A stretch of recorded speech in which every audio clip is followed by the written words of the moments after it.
Fender's all we need. But we take a Gibson if you've got one. We'll take any free guitars, you know that. To be fair, not just guitars, we'll take free anything. Yeah, we'll take free anything, but my favourite things in the world, apart from family and friends, and guitars pretty much coming after that. Blah, blah, blah, blah, blah, blah, blah. So, have you set timer? Timer is on. This is the mouth of manliness. I feel like your guitar's gonna fall over. Can you pick it up? No, that's fine. All right. This is the mouth of manliness. I am Nicholas Noyes. My colleague here is Bradley Action. Hello. Hello. And I'm gonna hang my guitar up now because he's just very worried. Yeah. And yeah, we're back again. We are your number one. We are number one podcast in the arts, visual arts category. It might be creative or visual arts. The visual arts category. Do you know, as an artist and a former art school boy, the fact that we got it in that category really is pretty mental. Really gave me. But you said like you are listening, assuming like we're talking to like everyone. But the you is only applicable if you are in New Zealand and you were listening to that specific category. But essentially, technically, we are a number one ranked podcast. I think I think you might have just belittled it. I didn't mean to. We are a number one podcast in New Zealand, and I'm quite happy about it. I was trying to think of big New Zealand bands because I tend to I like bands, and I can't think of any big New Zealand. But fuck it, aren't Don't say Manic Street Preachers. No, they're from Wales. Yeah, I always get them confused with an Australian band. Crowded House. Aren't they originally from New Zealand? See, the trouble is, what we're doing now is, right, we're guessing. Just guessing shit. And what's going to happen Right, we're going to look into it. I don't know how many listeners we've got. You're right. We need to keep hold of them. I've already got them mixed up with Australia, which is a big no-no. No, that is a no-no. I will say, I've not met many Kiwis, but on my honeymoon, my wife and I, we went to Australia. We had like a month's holiday, and we went to Australia for 3 weeks. And our last day in Australia, well, we flew back to Bangkok the next day. Our last full day in Australia, we went whitewater rafting, kind of 4 hours outside Cairns. Everything's 4 hours away in Australia. It really is. And we went whitewater rafting through a rainforest, and it was one of the most amazing things I've ever done. And the guy who did our boat, in our last episode, we were talking about not discriminating. And I'm trying really hard not to be discriminatory when I describe this guy as a white dread. He had like little dreadlocks. Yeah. It reminds me of people who, when I was a lot younger, before Britpop, you used to have like bands, Levelers, Pop Lee itself. Yeah. And they used to have dreads, and there was a period and I thought it was the coolest thing in the world. And then I thought it was the worst thing in the world. But anyway, this guy was Kiwi and he was amazing. Okay. I mean, Zane Lowe's one of my favourite human beings. I believe Is he really? Yes, he is. Yeah. I met him, and he wouldn't play Jane's Addiction, who also had dreads. You can't tell him what to play. I fucking can ask, and he can be polite. Yeah, was he not polite then? No, was he like, rude. Crikey, mate, I'm not playing that. No, he's like, oh, what, he did a face? Yeah, for and then listeners I was of the podcast. Well, you did have them. I'm sure he did like an album feature on Ritual Dead Habitual. Jane's Addiction are like my third favourite band. But then was he like, well, I have to do it because it's work, mate, but I'm not at work now, so this is what I'm playing? I don't know, but he was very rude, I thought. And if I'd have been a butch man, I'd have told him. But I think I just pulled a face at him and then walked off and got drunk. To be fair, he did the right thing because essentially you've just given back what you received. And Yeah. if you'd have done worse, then you would have been worse. That's very true. And I happen to know you would have ruined one of our mutual friends' club nights. Yeah, it would have been difficult because it was one of our mutual friends' club nights. Indeed it was. And I was very, very drunk because I went there on my own. So I got really, really drunk, so I was on my own. Anyway, so if you're listening to us in New Zealand, get in touch with us. Educate us. Yeah, no, but just say hello because we're really blown away by the fact we only found out like this week, and last night, mate. It really, really. I've been buzzing about it for ever since, and I it's like some of the best news I've ever heard, and it's just really validating, isn't it? It just makes you feel really good. So I want to say to anyone in New Zealand, if you're listening, or if you're from New Zealand, or even if you know someone in New Zealand, or if you've seen New Zealand on the television. No, they don't count if you've seen Lord of the Rings, because most people have seen Lord of the Rings. That's true. It does bore me. Again, educated, because I'd forgotten that it's from there. I should know, because my wife actually lived in New Zealand for a really long time. Did she? Yes, she did. For a really long time? How long? About a year, 6 months, something like that. Oh, is it? A year, 6 months. There's quite a 6 months difference in there. Yeah, well, she went to Australia. Again, sorry, New Zealand, but you are next to it. My friend Paul went to New Zealand. He went to Australia, and then he went to New Zealand. I think my friend Ashley also went there. And they were blown away by New Zealand. I've never met anyone who's been to New Zealand and not been blown away. Well, my mate Mark, who I work with, went there. And what blew me away mind-blowing. was the fact that obviously it's hot, but then there's Kate's been on glaciers there and done like cave exploring and stuff like that. Yeah, you can go beach to skiing. Hot to cold. Yeah. So if you are in New Zealand, get in touch with us because we want to know you. Yeah, I want to know more about you. Yeah, and we want to say hello to you. I don't want to basically be accused of being racist because my impression of Zane Lowe was effectively how I remember Alf from Neighbours sounding. I'm thinking about it makes the Maoris are from New Zealand, aren't they? Is that not Hawaiian? Well, Once Were Warriors. I sound like someone from Once Were Warriors. I sound like someone from Big Brother now, who doesn't know where East Anglia is. We should park this and just say thank you, New Zealand. Yeah, I'm going to do some research. Thank you. Let's learn some facts. Thank you to everyone who's listening to us, and thank you for watching us too, because you're making us happy chappies. Yes, and yet hopefully helping us help other people, which is what we essentially are trying to do.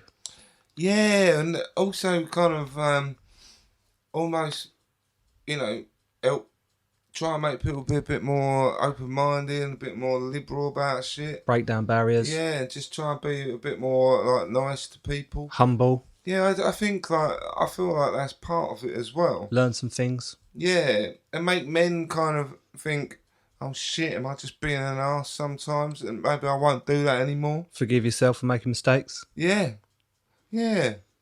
all those things. We're multifaceted, but we are, and feminists. Yeah, I was told that we were feminists recently, and that really made me happy. Yeah. And it's silly. And I know we're not really feminists because saying that we're feminists is really saying we're feminists is completely belittling everything that women. It's belittling the struggle because we've not had that struggle. No. Basically, we're white men of privilege. Yes. No matter what we've been through, we're still white men of privilege, Yes. and we're belittling the struggle that women have been through. Yeah. However, I will say that we're trying. Yeah, and by accepting that and then talking about it more means that we acknowledge that we're right and we're wrong, in the hope that other people will listen to what we're saying Question what they think. and possibly think, oh, do you know what? Maybe I'm right. Karen, Maybe come I'm in here a minute. Yeah, I'm sorry, Karen. Stop doing the washing up and I don't know why it's always Karen. I don't know. Well, let's just have a little chat with Karen and just have a sit down, rub her feet, buy some We're flowers. probably being sexist right now. Oh, that is sexist. Shit. Yeah, see, Brad can't help himself. No, it's in me. Yeah. I apologise. I'm aware of it. In many ways it is. I'm aware of it. So, anyway. So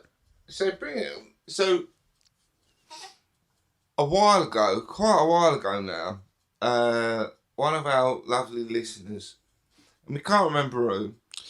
However, I don't think that's such a bad thing. No, because I think it is.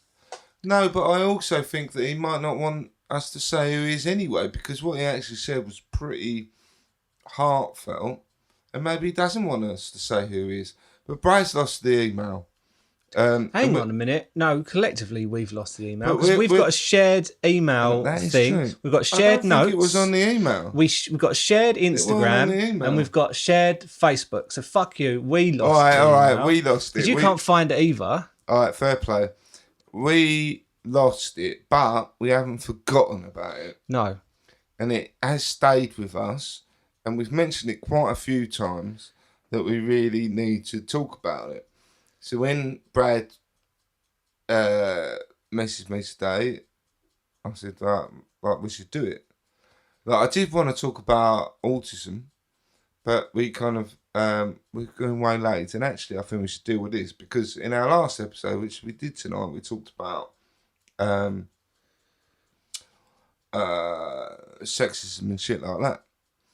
So I think this actually feeds in quite heavily into the idea. So this guy messaged us, and basically he had an experience where his girlfriend had like a number of miscarriages, not like one or two. It was like 4 or 5 miscarriages, and it really fucking upset him, and it really fucking messed him up.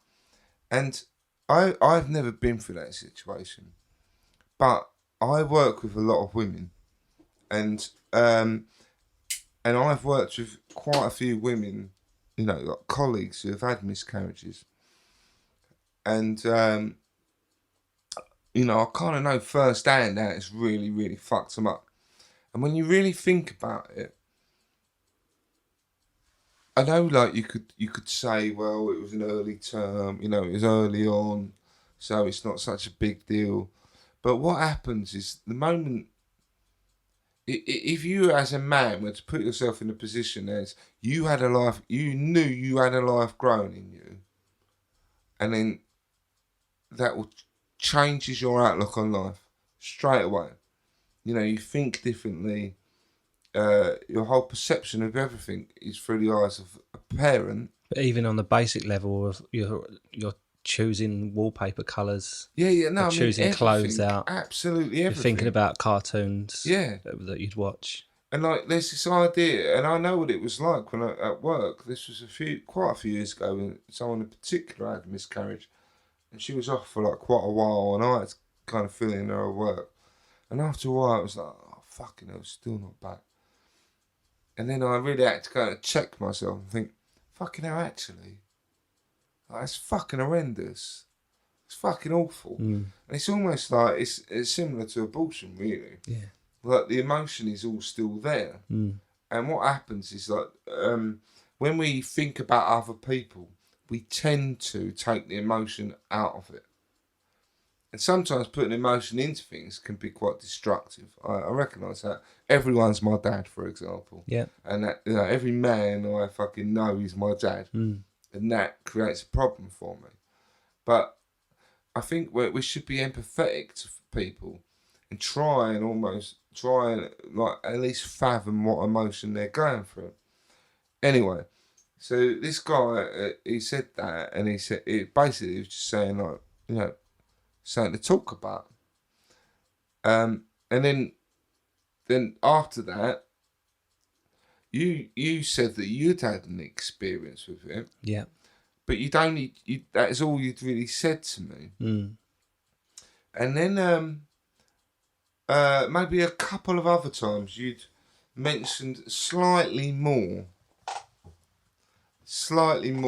Yeah. As in, like I think you said it was you'd had an ex-girlfriend who'd had one. Yeah. Who'd had a miscarriage. Mm-hmm. And then another occasion, I think you mentioned about it again. And about it being actually quite a big thing for you. Yeah, it's huge. Like it wasn't. Like so, what I was doing, I was just going, all right. So men, you didn't have the miscarriage, so you'd be able to walk away from it. But that's fucking wrong, isn't it? Mm. It's like it's kind of so like from a really young age, I always wanted kids. I think, and like I mentioned, like the build up of pregnancy. And even the thought of it, like, as you really do think, like if I have a little boy, we'd be able to go. I'll teach him how to ride, or a little girl, like but that's right. Ride a bike, and you have aspirations about what you're going to do, and you're kind of getting excited about things. You wonder what they're going to be like. And for me, it was music, so I was straight on to playlists, thinking, right, well, I've got to hear this, I've got to hear that, I've got to play them this, that, and that. Well, they can't hear that on MP3. Like I have to get this album, that album, like on vinyl and everything. Oh, fucking! I'll buy my record player and like all the hopes. So come back a bit. Tell us about your situation at the time. Then let's give me some context. Well, I've always thought, like I said, that I've always wanted to have kids and be married and everything like that. So what I'm saying is, it's something that I've always looked forward to, and I've always put the same amount of weight into it. Not that I can fully understand how much weight a woman would put into it, but in my mind, it's something that I've always been excited about. And so yeah, with someone who I was with a little while ago, and to mention, like, I think me and Kate went for a miscarriage as well when we were trying for Buddy. But that was kind of like what, in my mind, what I thought a miscarriage was like early pregnancy that didn't kind of work out. And when you think about it can be. Yeah, it can be. When you think about it, like there's so many elements that go into making a human. Like just because like there's a lot of really stupid people who can have a baby doesn't mean like it's easy. There's so much, like, everything can go wrong. And I later found out that like 1 in 4 pregnancies.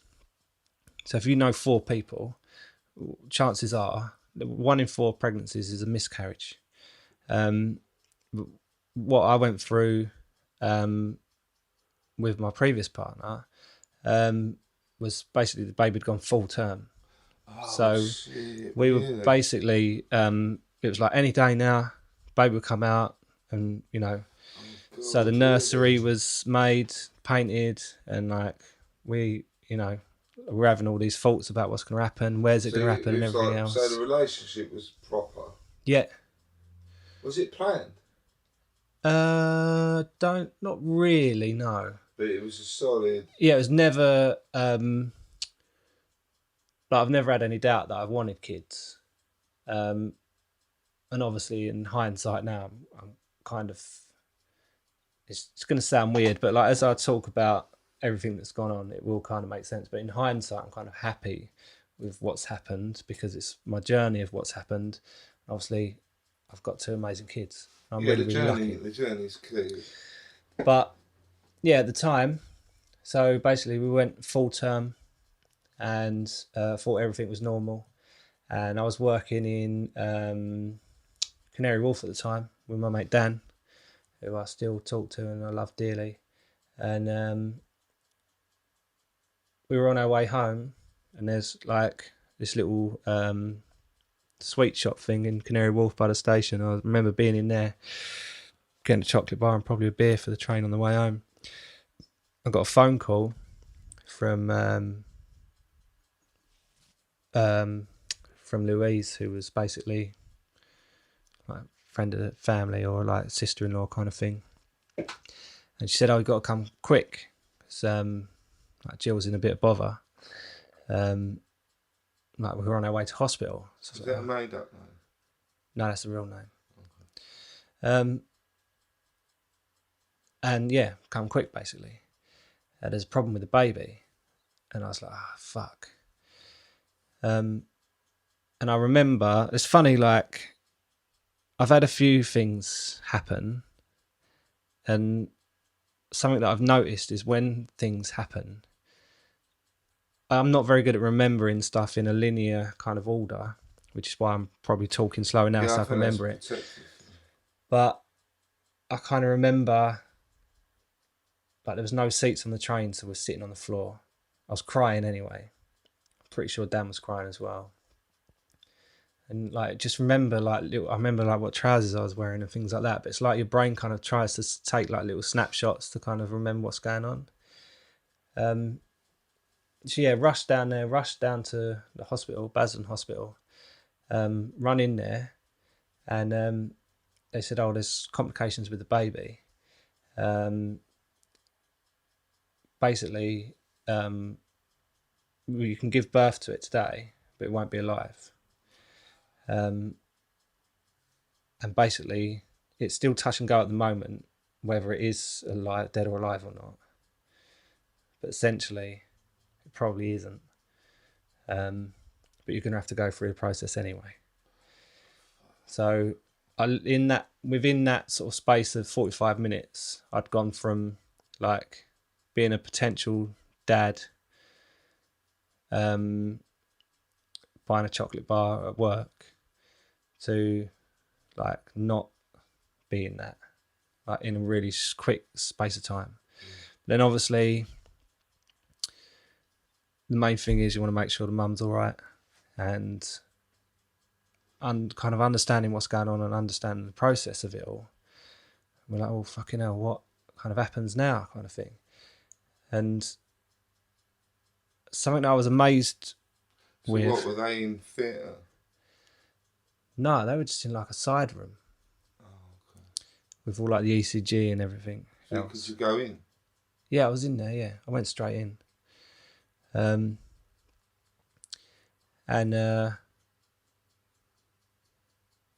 Yeah, it's like a bit of a whirlwind, really. It's like there were like a couple of other people there, and you're trying to kind of piece together what's going on. And like up until this point, when someone said like miscarriage kind of thing, I thought it was, like we said earlier, it's just like early pregnancy. Like, it's still horrific. There's a lot of blood. Sometimes like there is like a fetus there or whatever. Yeah. But I thought it was something that would be, I don't know, I hadn't really given it that much thought. I was a fucking kid, really. It's like 15 years ago. In terms of full term, no, in my mind, it was, I'm either having a little boy or a little girl. So what happened? So basically, I can't fully remember whether we did it there and then. I think we were sent away, and we had to basically come back the next day to see like what was going to happen, because there was still potential of him. Both of you? Yeah, there's still potential of him being okay, but like it was touch and go. So basically, you're waking up the next morning, not really knowing what's going on, but I don't remember sleeping that much, to be honest. But yeah, and like you're picking up your bags, and you've got a fucking baby bag with its first baby grow, first blanket in, and everything else. So we took all of that and went down there, and essentially what we had was the day that everyone else has of getting to the hospital, getting her out of the car, getting the bags out of the car, all the fucking ward is all happy and sunny and everything else. But basically, you're doing all of that, you're doing all the hard work, but at the end of it, you're not getting a baby. You're just basically walking out there without one. And it's a really odd situation to be in, because it happened exactly how I had in my head it was happened. So she was induced. I think she had an epidural, gas and air, the pain relief of it all. Yeah. Like, I'm trying to like get across like the parallel. Like, these are all things that after you've had your baby and you're down the pub or you're at work and you go, oh yeah, what's this happened? And it's gas and air. It's a bit of laugh. Oh, I had some. Like having a baby. Everything else. But basically all of that, yeah. Yeah, and when he come out, he was 10 pound free, so he's pretty big. Fully formed, had 2 ears, which really got me. But I just remember, I mean, not like there for the whole thing. So basically, in your head, just imagine like a normal birth, but what come out was a dead baby.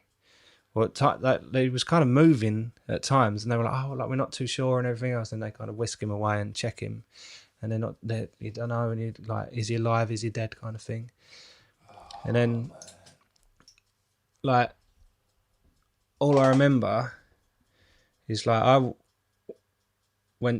like, oh, it's a little boy. I was like, oh man, that's so cool. And I run out, and all my family were there. So like, all my family. But you didn't know. You still didn't know whether it survived. No, I just found out as a little boy. Yeah. And I ran out, and I was like, oh, it's a little boy. And everyone was kind of like, oh, that's amazing. And I just broke down. All I remember is like just falling to my knees, and like all of my family just like on top of me, like just, oh mate, it's amazing. And they were like, what's going on? I was like, oh fucking hell, I better go and find out. So I literally went back in, obviously make sure she was all right, and then yeah, basically confirmed that he was dead. And yeah, just had to go back out and tell him that he's not alive. And it's an odd thing, because like, I don't want to sound like I'm belittling it, but like what we said about miscarriages earlier, when it's like early pregnancy, whatever, like that's hard to deal with when you're excited about a baby and everything else. But all of a sudden, basically there's a dead body in the room. And a fucking massive one as well. He was huge. Like £10 free. He was a big baby. So then, like, I remember kind of being numb. But I still kind of wanted to, like, I didn't, like, the mixed emotions of, like, do I want to cuddle him? Don't want to cuddle him? Like, Finley would have been his name. Like, we were calling him Finn. But it's weird because I know like there was loads of complications when Mia was born, and I didn't know whether, when I got Mia, I didn't know whether Sarah was dead or not. Wow, really? And they gave me Mia, and I was like, I didn't want to bond with her. I didn't want to, because I was worried about Sarah, so I didn't have that moment of joy. I was like, I can't bond, like I can't do it. No. And I think that's probably I'm just trying to kind of almost think how it must have been going for you, is that you must have been like, yeah, what do I do? Yeah, what do I do? Mad thing is, like, I think because it's happened so many times, looking back now, what happened was the beginning of like the bereavement process, and basically all of the emphasis was then put on me and the mum, because it's like, without it, no one really seemed to say anything, but basically the premise is, this is really going to fuck you up, so you're going to need to go through the motions of everything, because What are the motions? so basically we then had to treat it, because technically he was born, so then he had to be certified dead and then be buried, and then we had to have a funeral. So there was kind of like we went from being prospective parents into that bit of like, yeah, or that bit of the, I mean, when I lost my dad, like there's that kind of stage where you're like, funerals, funeral directors picking a coffin, picking a headstone. Do you want this on it? Do you want that on it? Oh, he would have liked this, so I want this on it. You can't even do that. No, but you don't know what. But that's kind of like, I think the thinking was that if we do that, that's kind of part of the process. So we were kind of not made to, because I guess we wanted to, but we did. How long have you been together? But altogether, I think we were together about 9 years, 8 or 9 years. So, yeah, it was a long relationship then. Might not be as long as that, but yeah, it's a long relationship. Yeah, it's proper. Yeah. Oh man, that's horrendous. But yeah, the kind that's of like, you know, but the thing is, Brad, what you describe. What you describe is like the worst thing ever. You know when I say to you that you're too hard on yourself, and that you're, you know, that you kind of you pick on yourself, and you worry about little things, and like what you just described is like the worst thing that anyone could go through. It don't get a lot worse than that. I don't know. I still think like. But you got through it though. You've got through it. To be honest, I still feel that there's a lot of stuff that is not processed from that. I think you're probably right. But what I think it was important to go through all of the right motions. I don't know what the alternatives were, but I don't remember all of the options. But you just fuck. I tell you what, it just fucking amazed me. It just said that I didn't know any of that about you. Really, I suppose I don't really talk about it. And I just fucking. I tell you what, I just feel so full of admiration. Like I can be a mess, but I think the fact that you've gone through that and you're here, I feel quite overwhelmed by it. Yeah, I think that's so awful. Yeah, it's absolutely heartbreaking. I think for me, like learning that it's a lot more common than people think, and the fact is, people don't talk about it. No, and that's why it's great what you're doing. To be honest, I talk about it when it comes up, but maybe now I will definitely talk about it a lot more. But maybe like through this medium, like I'll be able to help some other people. But like it's come up again recently. But the mad thing is, like having like the funeral and everything, kind of it helped to put it to bed. But then you've got the guilt of, because he's buried at Rettendon Church. So every time I drive past it, I always feel bad for having not been up there. But then I've never been one. I try not to attach myself too much to things and the physical realm. But it's also attaching yourself to pain, isn't it? Yeah. And like you carry it's so essentially that baby's with you always. Yeah, totally. And that's the bit I carry with me all the time. So, And what's nice, like my but granddad you wanted know to be what? buried That's up there with him as enough, well. isn't it? Yeah. That's enough. You don't need. I don't believe in gravestones and things. No, Because I you don't just really. think, you don't. You know. You know, a body rots and becomes part of the earth. Yeah. And the important part is what's with you. Yeah. And the fact is that all right, those it's still going to be painful, but you know it's not a wasted life all the No. time. This in your, you know, you you you you feel. I think because Feel I've seen like people fall out because they haven't visited gravestones or they haven't Yeah. visited people enough in their lives, kind of thing. And I think like you just need to be grateful for the time that you are around people and you can do the things and you can't add stuff up for people. Otherwise, it's fucking exhausting. No, and it doesn't. You don't bank it, do you? No, well, people do, and No, but people try to, but like it's not. It's you know, it's not a real thing, is it? no, it ain't. And for me, it's the moments that I had of like how close it brought like elements of my family together,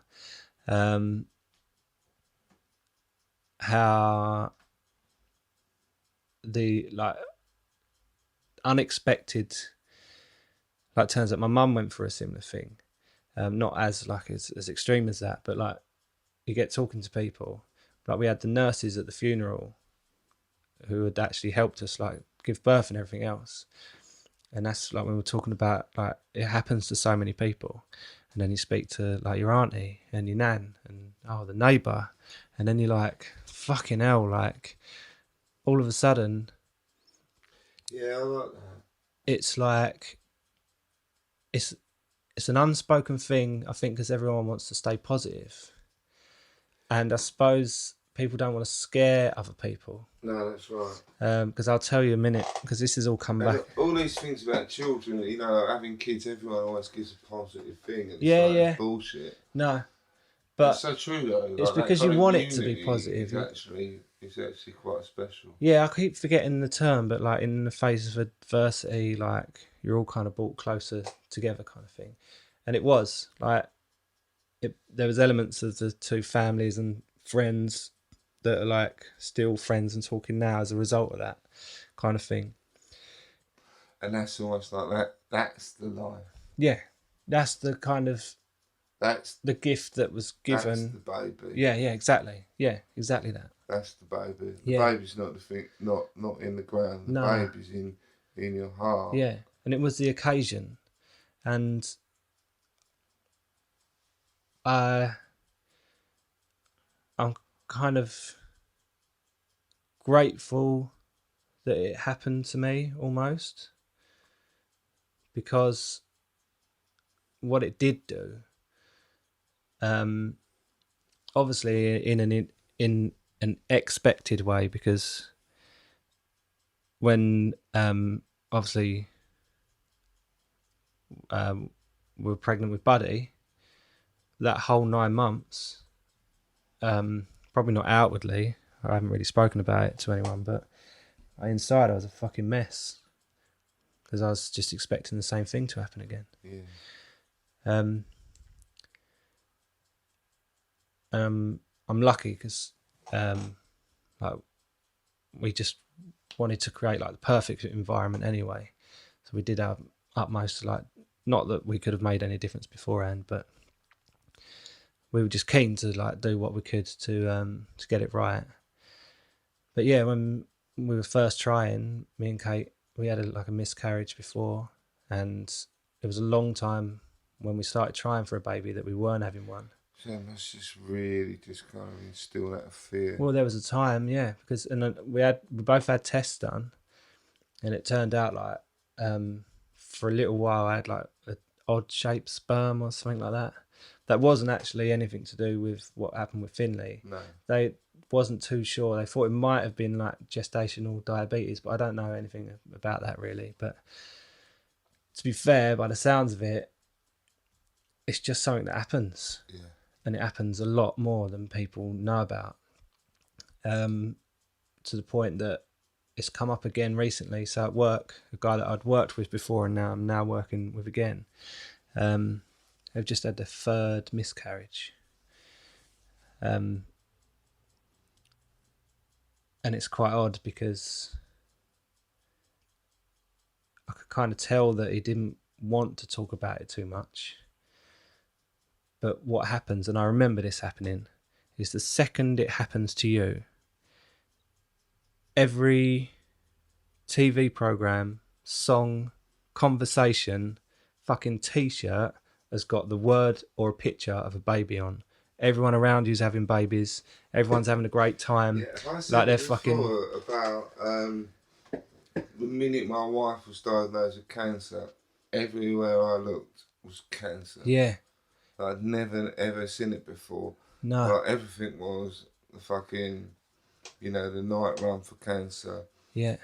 Every other advert. Macmillan adverts and stuff. And I'd never noticed it until then. It's the same with my dad, exactly the same. And it's like, right, I'm experiencing trauma, and everywhere I look reinforces the trauma. Yeah. Because even when you have a minute of thinking, right, I don't want to think about this thing anymore, I'm going to fucking put the radio on, and then wallop, it's fucking... Can't run away from it. Justin Bieber baby or whatever. Everything you can to not think about it, and oh, what's the name's had a baby around the corner? Yeah, baby. That actually happened. So and all you see is joy. Yeah, but even at work with this guy, this week, he's just had 3 miscarriages, and our project manager, we were talking about it to another engineer. I was like, oh, fuck it, because we're coming to the end of the job. I was like, oh, he's timed that well, isn't he? Because he's off. And the guy was like, yeah, he's off having a baby. And I see like the guy who's lost, like, had 3 miscarriages. Did you tell him about what you did? Yeah. Yeah, and it's difficult because he's super angry and nothing at work matters. And I remember that feeling. It's odd now. It's quite understandable. It's weird because I've had those feelings. I haven't mastered it, but like in Afterlife, the Ricky Gervais thing, it's kind of like a superpower almost. The ability to not care, like to not give a fuck on such a level, like the day-to-day stuff, you really can just go, nah, just not going to deal with it, not going to think about it. So it could be like the worst horrific thing to happen to us today, because you've leveled up in what can happen. I know all of a sudden, I know it really well. All of a sudden, like day to day, you can walk around and just think, yeah, whatever happens. Yeah.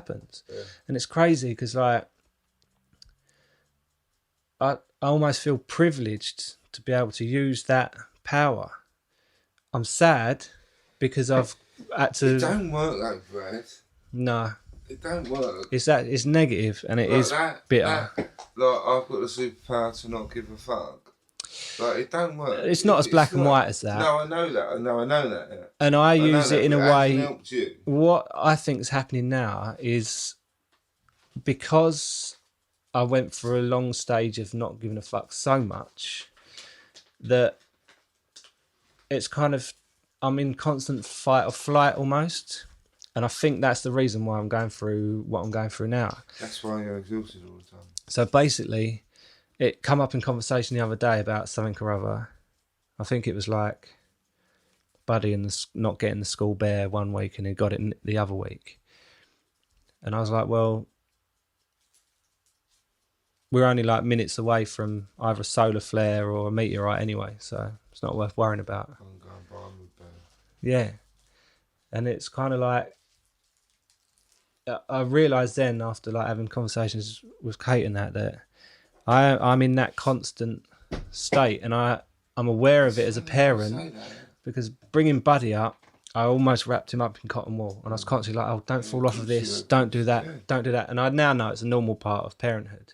But what I was also doing, were probably hyper. 100%, I was keeping him alive and doing my utmost to do that. It's funny, like when you came round and you said, like, yeah, you did that with Buddy, but you don't do it with Volley. Yeah. And it's like, no, they will be all right. Yeah, they really are all right. You are like a hyper. It sounds odd, it's easy for me to quantize it with films like Finding Nemo. So like the dad's proper hands on because there was an incident with the mum. Yeah. The mum died, all the babies died except for this one little embryo. So obviously he wants to look after the embryo. Nemo's buddy, I guess. And then ultimately he learns from the turtles that their babies just fly about all over the place, all in the sea and everything, and they pop out the thing. But it's like my baby Essentially, don't. they pop back in kind of thing. And it's like, they are all right. Like, humanity has survived from babies being born in caves and everything else. Yeah, I understand that. That makes sense. But it's just getting the balance right. But it's funny though because like, well, you say that, and you think if babies do survive and babies are okay, but then like I thought that, and then it was like, you know, but then suddenly my 4-year-old's got autism. Yeah. And it's like, no, all of that's just gone out the window because he doesn't function like all the other kids, so he probably won't bounce back. Yeah. And to a more extreme degree, just to add on to that, Darren Jackson. Yeah. Darren Jackson. Yeah. So it's like they don't always bounce back. No. And like you kind of get this kind of brutal awakening that no, they don't. But actually, in the midst of that, they do bounce back and things. Yeah. But what I don't really want to sway off onto that. What I do want to say, after what you've just said, is, for starters, is that you're quite remarkable. Oh, thank you.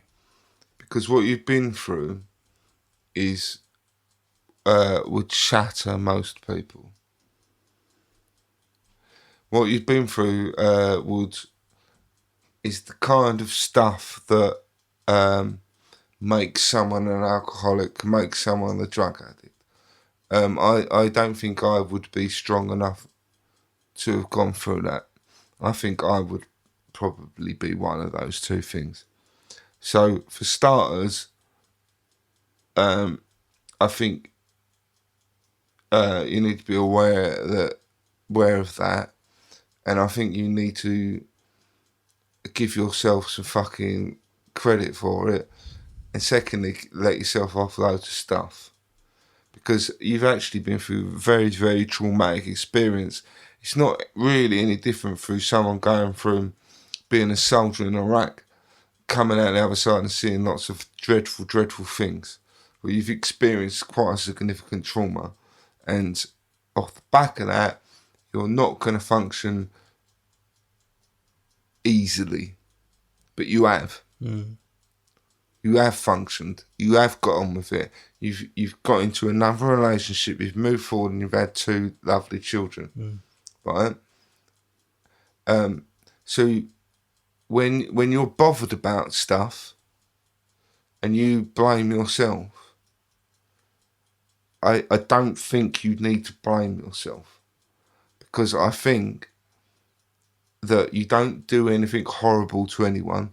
You care about everyone else. And the fact of the matter is you've been through something very traumatic and you're not a cunt.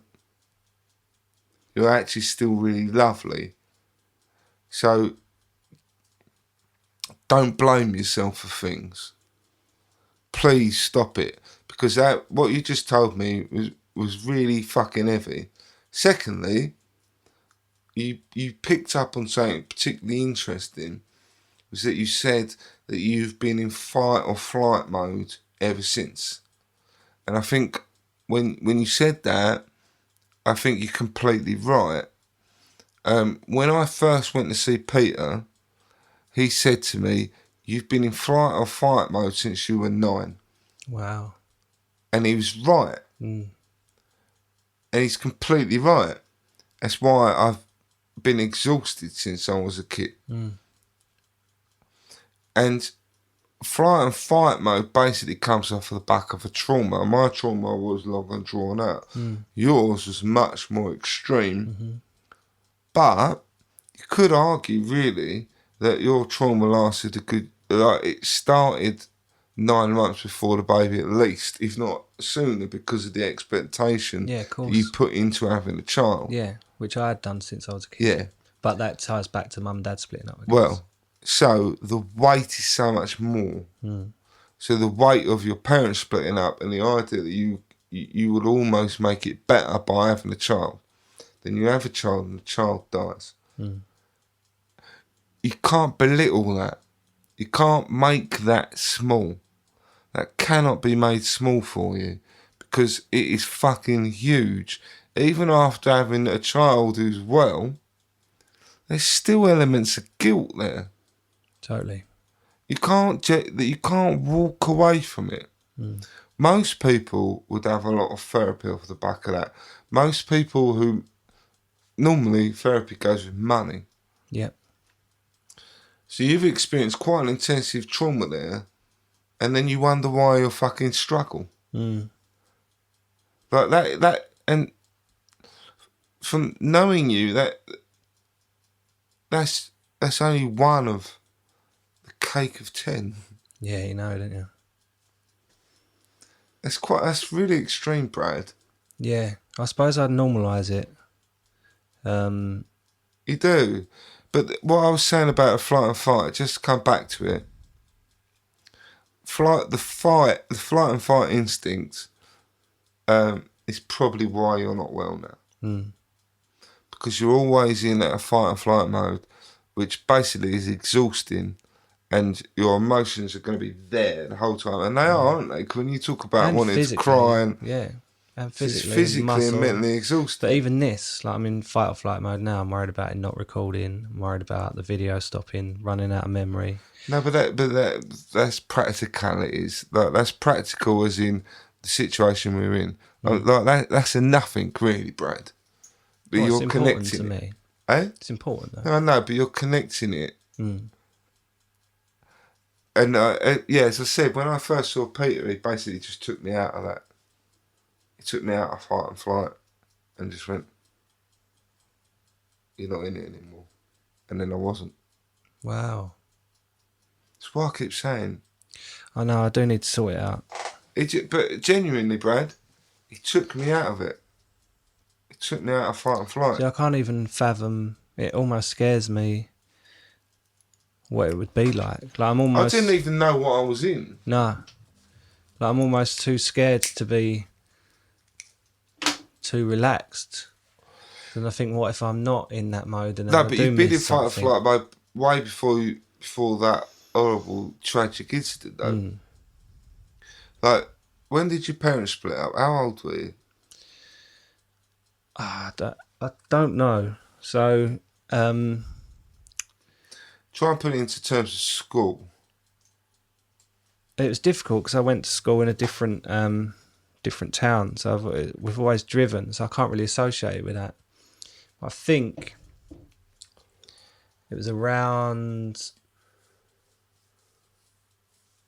like 9 or 10. So was that when you first started feeling like things were horrible?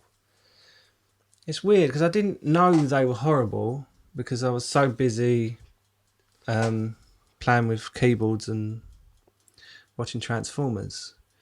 But I remember being sat down and my mum and dad sort of sitting there and going, right, we're not going to be together anymore. And then I remember not being able to work out why. And then I remember looking at my dad saying, well, why can't you just be together? And my dad said, you need to speak to your mum because it's your mum that wants to go. And I remember running out into the kitchen. My mum was making a cup of tea. And I remember like crying and saying to her, like, why can't you just stay together? And then that's all I remember. I remember that moment, and then after that, I don't really remember much, like for a really long time. But then because my dad went to work away a lot, so it was kind of like in the later stages of their relationship, kind of not there anyway. Don't you find it weird though? Like, I kind of often think as though, like, something like that happens, then everything that happens after that, like something really shit fucking happens, and everything else that happens after that is almost confirmation of you being shit. Mm. You know, of like, you know, like you kind of, you tend to take, I mean, I totally did. So you take an incident like that, and if you're a bit of a mess anyway, like I was a mess from like my granddad and shit, and then when my parents split up, it was almost like I split up, Yeah. and it was like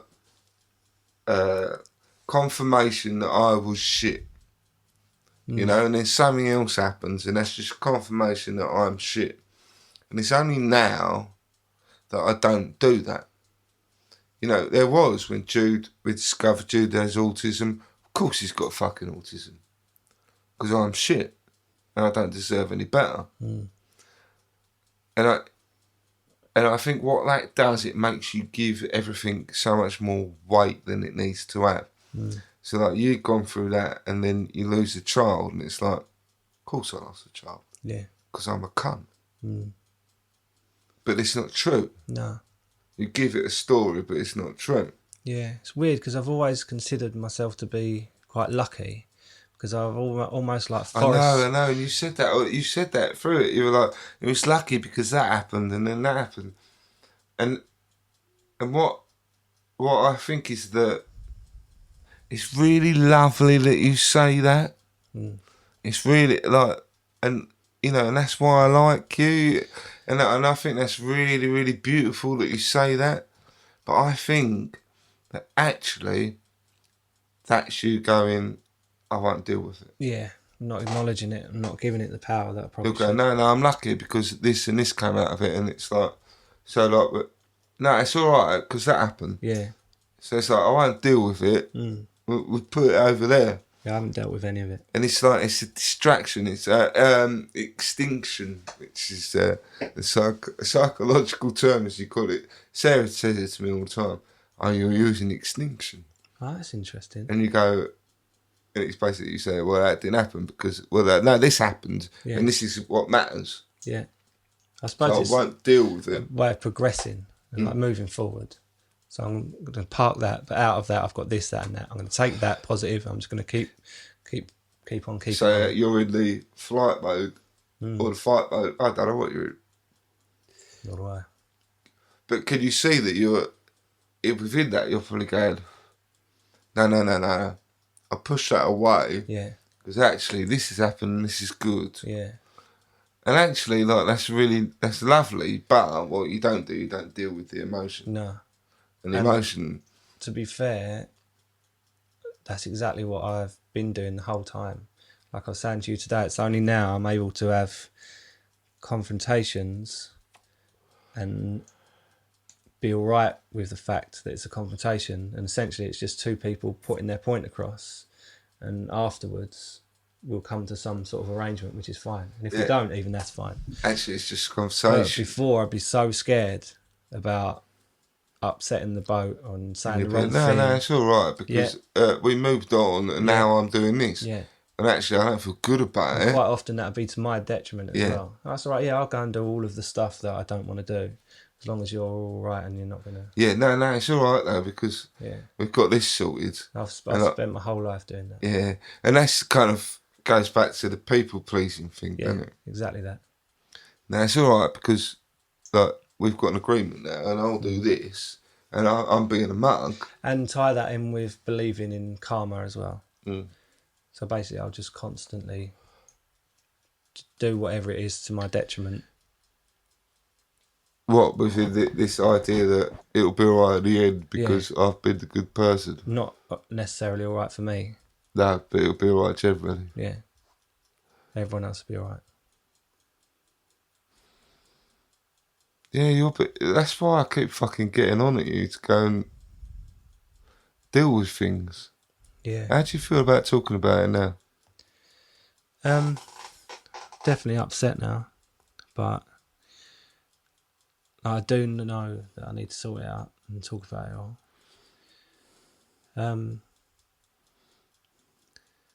I just feel like if you walked away with anything today, I really didn't like when we started this conversation. It was almost like, oh, we're going to deal with miscarriage. I didn't realise it was going to be as. I didn't realise it was as big a thing for you. But in a way, that is exactly what the conversation needs to be about. Yeah. Because it's that big a thing. And again, I don't want to belittle it, but it's that big a thing for the people that it is just a little bit of extra blood, or it was just a couple of weeks afterwards, and that's what, like, they are horrific things still. But for the people in that situation, how I feel now, I think, is how they feel now. Like, it's just as bad. Like, my situation shouldn't be any worse than theirs. No, it is. It's probably. I don't think it's just as bad, but I think there's definitely a lot of similarities. Yeah. Because I think what I was saying about the emotion you give it, like you give it something like that, it's not just like an embryo died, like a part of you dies, because it's all that hope and all that, that thought of a life and life you're gonna have, and it's the life that we're sold as well. So you're thinking progressively. So you think, oh, I'll go to school, I'll go to college, maybe football, work, whatever. Yeah. I'll meet the woman of my dreams, and we'll have like exact amount of kids that we want. We'll have the house that we want. Blah blah blah. And you have those fleeting moments of thinking, oh right, I'm doing this. This is a bit shit, but coming up is this bit, that bit, that bit, and that. Yeah. And I think I'm fairly sure that's ingrained in us for a reason. So we do go to school, so we do go to work, so we can pay taxes and everything else. Yeah. Also, from a parental point of view, we want to be seen to be carrying the baton for our families and upholding like family tradition and everything else. And Granddad wanted a football team, so we'll have 4 boys, and like all these little things that we kind of like, in all films there's a mum and a dad and stuff like that. I love that there ain't now in a lot of films. Apparently like Toy Story 4 is really like open to sort of things, and there's a lot more films with single mums and single dads in and stuff like that. But the main thing is like that we're like, what I went through is no worse or no better than a lot of other people. The main thing is that we talk about it. Yeah. I don't want to scare people that are having babies and everything like that, because I don't think there's any reason to be thinking about all this stuff. No. And the thing is, if you listen to the people, go to the antenatal classes, the prenatal classes or whatever they are, and even normal pregnancies, I think they're offering counselling now. And listen to the information and do your own research and stuff like that, because there is foods that you can eat that do affect the pregnancy and stuff like that. There are certain things you can and can't do, and do that, but don't be hyper scared about it all. Enjoy the pregnancy, because that's like the journey is the whole part of it. I think if anything, today by you talking about it, what it does, it just breaks down that barrier a bit, and it does say to other people that you're not on your own. It's that someone else has been through it, and you've come through it. And that's why we wanted to. That's why it's good that we talk about it. And I'm gutted. I'm so sorry that we can't find the email, and I can't remember your name. But if you send the email in, please message in and say, yeah, it was me, and we'll go out for a beer or whatever.